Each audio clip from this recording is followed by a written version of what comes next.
So this is chapter 10, video 3, goes with section 10.3, and we're going to be looking at experimental and theoretical probabilities, okay, how to find both of those, and then also how to use them, setting up proportions mostly again, using those probabilities to predict or solve or answer questions. Okay, so fill in your targets. Let's start with the formula for theoretical probability, okay? Theoretical probability is the number of favorable outcomes divided by the number of possible outcomes. So all of this really goes back to what we learned in section 10.1, or video 1 for this chapter, okay? So you can tell this looks like a big fraction. We would want to simplify it. So our probabilities still can be simplified fractions, or we might turn that into a decimal or a percent, okay? And you're going to see them all three of those ways. So the theoretical probability, this is important to write down as well.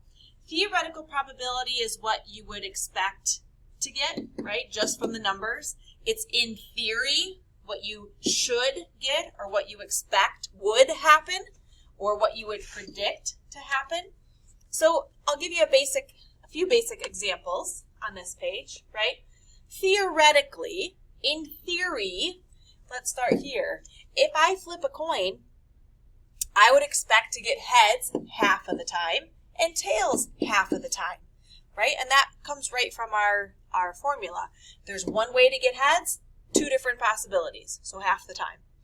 One way to get tails, two different possibilities when I flip a coin, so half the time, okay? If I roll a dice, what's our probability that we would get a 2? Well, there's one way that can happen out of 6 different possible outcomes on a dice. Rolling a number less than 5, I could get a 1, a 2, a 3, or a 4. So there's 4 ways that could happen out of 6 possible outcomes on a dice, and that would simplify to 2/3. Okay? Could I divide these and get decimals? Sure. Or turn them into percents? Yes. Okay? How about here? A heart and a deck of cards. Well, the hearts are 1 out of 4 suits in a deck of cards. So 1 out of every 4 cards, or 1/4 of the cards are hearts in a deck. How about an ace? Well, there are 13 different numbers in a deck, so an ace would be 1 of those 13 different numbers you could get. So 1/13. Okay? You could also think of this as there are 4 aces in the whole deck of 52 cards, but if I simplify it, I get 1 out of 13. Okay? So we're just using this formula, favorable outcomes over total possible outcomes, to get your probability theoretically, right? In theory, this is what we should expect to happen. So here's a spinner. In my spinner here, I've got a couple more questions, right? Probability of landing on an even. Well, an even, let's see, 2 or 4. There are 2 even sections and 5 total sections. So that's my probability of landing on an even. Landing on an odd. Well, I can see here there are 3 odd sections out of the 5 total sections. So that's the probability I'd land on an odd. Probability of landing on a number less than 5? Well, 1, 2, 3, or 4. So 4 out of the 5 sections. Okay? So there's your basic theoretical probabilities. So now let's use those probabilities to solve a problem. This says the theoretical probability of winning a bobblehead, like a toy prize, when spinning a prize wheel is 1/6. The wheel has 3 bobblehead sections. How many sections are on the wheel? Well, let's take the ratio, the probability, put that ratio where we know both parts and start there. Okay, I'm setting up my proportion. And I want to label, just like we did in chapter 5, label everything. So the 1 is for how many winning sections there are out of every 6 total sections, right? 1 out of 6 is a winner. Okay, well, if I read my question again and it has 3 winning sections, I would put that on top. And I want to know how many total sections there are on the whole wheel. right? Think of like Wheel of Fortune. If you spin the wheel, it has a bunch of different little sections, okay? All right, so I'm ready to solve my proportion. I can either look for easy arrows or cross multiply. If you see an easy arrow, just use that, right? Times 3 times 3. So I can tell that there are 18 total sections on the wheel. 3 of them are winning sections, which simplifies to 1/6. That's the probability that you win. All right, so we've got one more here. Theoretical probability of spinning an odd number on a different spinner is 0.6. Okay, the spinner has 30 sections. How many odd sections are there? All right, well now they're giving me my probability but written as a decimal. Okay, so there's a couple options here. You could either keep that decimal as 0.6 over 1, that would work, or you can think of that as 60%, and 60% would look like this. Either one of those is fine for their first ratio in your proportion. Okay. All right, again, this is, I'm going to label it, this is how many odd sections there are out of total. And then I'm going to finish setting up my proportion here. If the spinner has 30 sections total, well, I know that would go here on the bottom. And I'm looking for, right, how many odd sections there are. Okay, look for an easy arrow. If I'm going this way, I see that my easy arrow is times 30. So then I could type in 0.6 times 30. And I get 18. And label it. So 18 odd sections out of 30 total. Okay?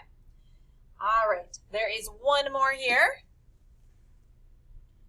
Rolling a 6 on a dice. You need to do that 8 times in order to win. How many turns do you think it would take you to win? So I want you to do this one. Pause, work it out, hit play when you're ready to check. Okay, well, rolling a 6 on a dice happens 1 out of 6 times, or the theoretical probability is 1 out of 6. So if I need to win 8 times, well, I'll say rolling a 6 here is kind of my label. I can tell I'm looking for how many total times I'd have to do that. 48.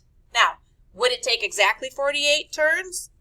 No, but that's I'm using the theoretical probability to predict what it would be. Okay. All right, so let's move on to experimental probability. Experimental probability is based on actual results.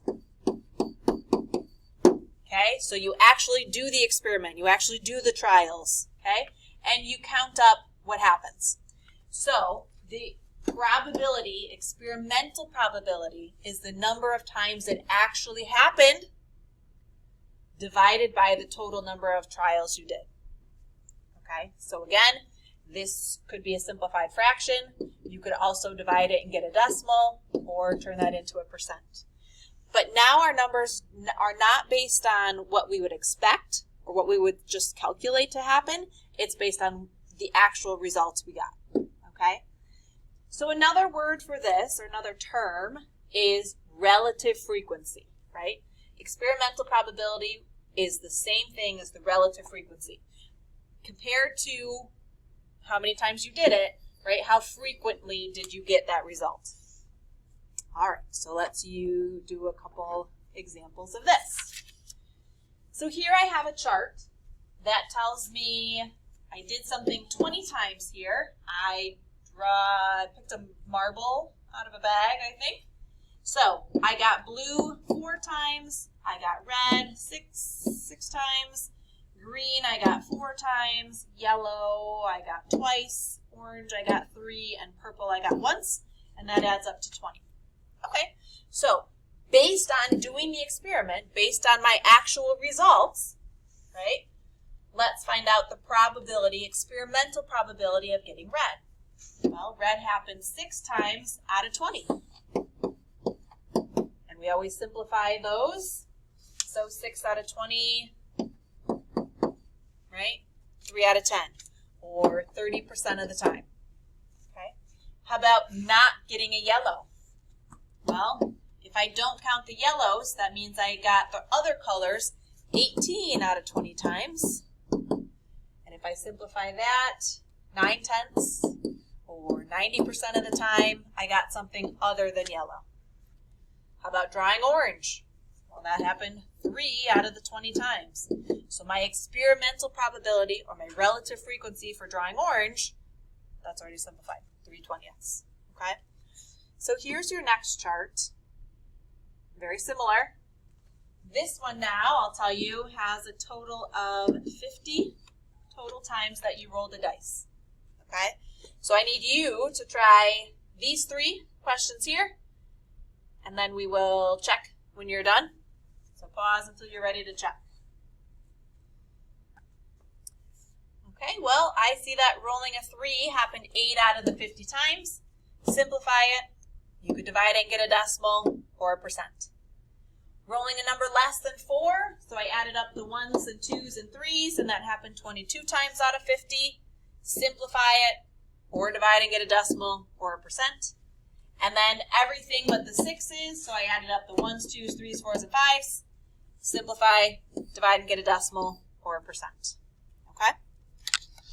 All right, moving on. So, it's important that we know experimental probabilities are based on the actual results. Okay? We can use them the same way, but just know it's based on actually doing it and counting how many times it happens. So, now some examples using our experimental probabilities. If it rains 2 out of 12 days in April, using that trend, or using that experimental probability of what actually happened, how many rainy days would you expect in the whole month? Okay, so again, we're setting up a proportion. 2 out of 12 were rainy. So labeling those. And I'm looking at my calendar here. It looks like there are 30 days total. So I would cross multiply to find how many rainy days I'd expect. Okay? I see that this is divide by 6. So divide by 6. And I would expect 5 rainy days. Okay, there are 2 more here that I want you to try and set up. Okay? So read B and C here. You've got clothing company. And then the next one is 25 students names are in a hat. Okay, so start with the experimental probability of what you actually got, and then set up a proportion to help you answer those questions. Okay, so try the next 2 word problems, and then pause, hit play when you're ready to check them both. Okay, so I really wanted you to read this and try setting it up on your own. They tell me that 5 out of 200 are defective. So that's my first ratio, and I label them. And then finish setting up your proportion. I want to know how many are defective out of 5,000. Cross multiplier, easy arrow, and I got this. Okay. This one.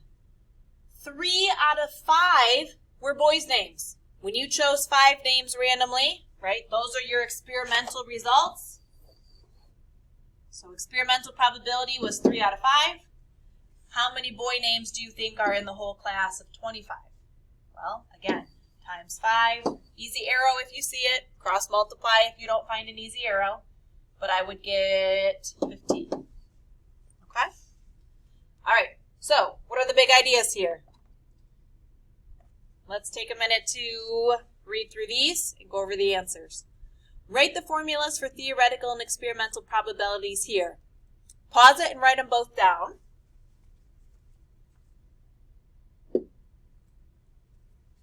Okay, so experimental is based on your results. How many times it actually happens over how many total trials you did. Theoretical probability, you don't actually do the experiment, you're just calculating. How many ways could it happen out of how many possible ways, right? Favorable outcomes over possible outcomes. Both of these could be written as a fraction, decimal, or percent. All right? And then here. Do theoretical and experimental probabilities always match? No. If I flip a coin 10 times, it's not necessarily going to come out to 5 heads and 5 tails, right? But this is kind of a big idea that's important to know. The more trials you do, or the more data you collect, or the more times you do the experiment, the closer your theoretical and experimental probabilities will get to each other. Okay? We'll talk about this more in class, but that's the end of video 3.